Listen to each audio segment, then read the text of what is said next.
मित्रों, राधे राधे, जय श्री राधे। आज हम इस ज्ञान के चैनल पर वृंदावन के निधिवन का रहस्य बताएंगे। आप लोग प्रेम से आनंद मगन होकर इसे सुनिए। मित्रों, ये तो सभी को मालूम है कि वृंदावन के निधिवन में दिन में सभी पशु पक्षी मनुष्य भ्रमण करते हैं और अंदर कोई नहीं जा पाता रात को।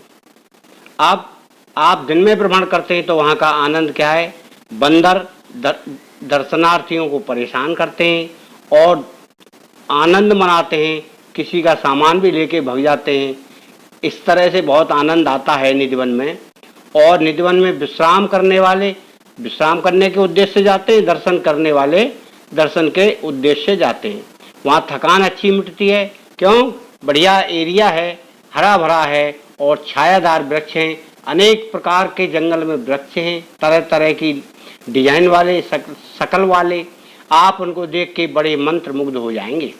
तो निधिवन में आनंद बहुत आता है। घूमते फिरते हुए नए नए वृक्षों की बनावट और उनके उगने का नज़ारा व बंदरों का कोलाहल व उनकी शैतानी हरकत का आनंद उठाते हुए वृंदावन के बांके बिहारी की नगरी में आप बड़े रहस्य देखते हैं और सुनते भी हैं।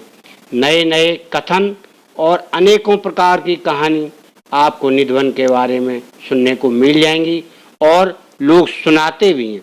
निधिवन और वृंदावन का सुना हुआ हाल है, मगर बिहारी जी के दर्शन का बहुत ही आनंद आता है। भक्ति में डूब जाते हैं बिहारी जी के दर्शन करने के लोग। जयकारे लगे, बोल बांके बिहारी लाल की जय। इतने मगन होके कोई राधे राधे कर रहा है, कोई जय श्री कृष्णा। परंतु एक रहस्य जरूर है कि निधिवन में रात्रि को कोई प्राणी जीव नहीं रुक सकता उसमें, क्योंकि वहाँ ऐसी मान्यता है कि वो प्राणी रात में रुकने पर वो मृत पाया जाएगा सुबह, यानी उसकी मृत्यु निश्चित है। इस प्रकार के रहस्य को हम आज उजागर करेंगे। आप वीडियो देखते रहें, शेयर करें, लाइक करें और सब्सक्राइब भी करें। बहुत रहस्य की बात छिपी हुई है इसमें। अब सभी प्राणी जब वहाँ नहीं रुकेंगे तो फिर शाम होते होते सभी प्राणी वहाँ से बाहर आ जाते हैं। और इस तरह की बात आपने सुनी होगी कि रात्रि में श्री बिहारी जी और अपनी गोपियों के साथ वहाँ रास लीला करते हैं और रास करते करते अपना आनंद मनाते हैं। क्योंकि बिहारी जी दिन में तो अपने मंदिर में ही रहते हैं, क्योंकि बहुत दूर दूर से आशा लगाकर बहुत लोग उनके दर्शन के लिए आते हैं, तो उनको दर्शन देना भी तो जरूरी है। क्यों कि दर्शन देकर उनकी मनोकामना पूरी करते हैं, उनकी मनोकामना सुनते हैं और उनको उनकी मनोकामना के अनुसार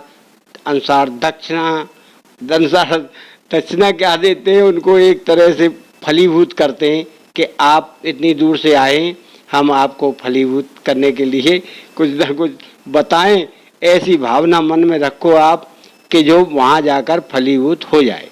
ये भावनाएं गुप्त रखी जाती हैं, कोई किसी भावना को बताता नहीं है, अपने अपने मन में रखता है।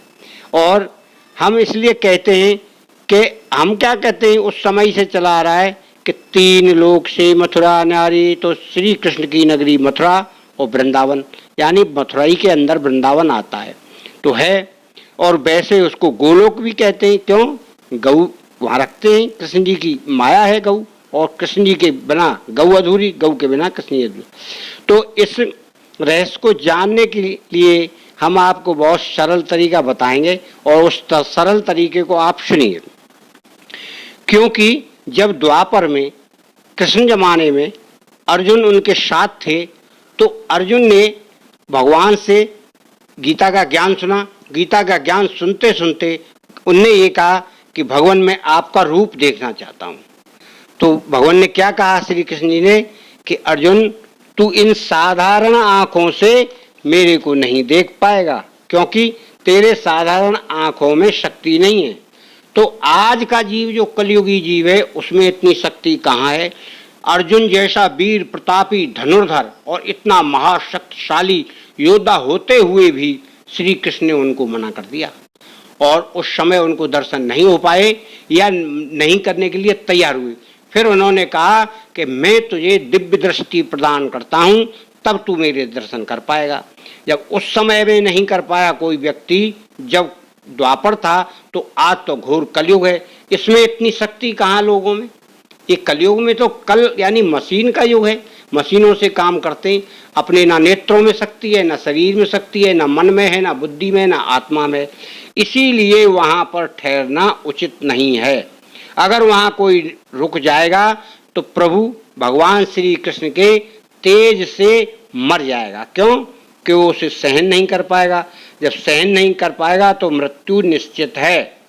इसलिए श्री कृष्ण जी की माया कोई समझना चाहता है तो कृष्ण नगरी में दर्शन करे, बांके बिहारी जी के साक्षात दर्शन करे, पैरों में प्रणाम करे और उनसे प्रार्थना करे, प्रभु आपकी लीला आप जाने, आप मुझे दर्शन दीजिए।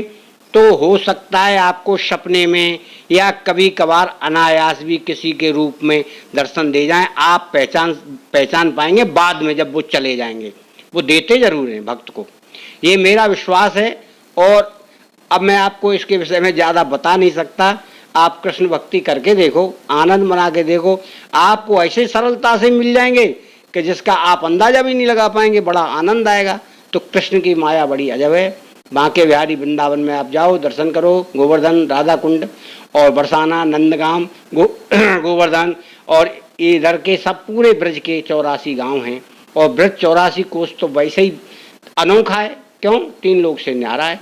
इसलिए मेरे प्यारे मित्रों, भक्ति करो, मन लगाओ, गोवर्धन की परिक्रमा जाओ और हमारे ब्रज में बड़ा आनंद आता है। हरियाली के समय जाओ, कभी भी चले जाओ, वैसे तो 12 महीने हरा आनंद रहता है। क्यों? कि प्रभु की जन्म स्थली है, श्री कृष्ण ने वहाँ जन्म लिया है, तो वहाँ तो सर्वानंद होंगे ही। आप अपने मन को कठोर करके जाइए, भावना सरल करो, जाने के लिए मन कठोर करो, अति उत्तम रहेगा, आपको बड़ा आनंद आएगा। जय श्री राधे, जय श्री राधे, जय जय जय श्री गुरुदेव नमो। सबका भला करेंगे श्री बांके बिहारी। बोल बांके बिहारी लाल की जय। जय श्री राधे।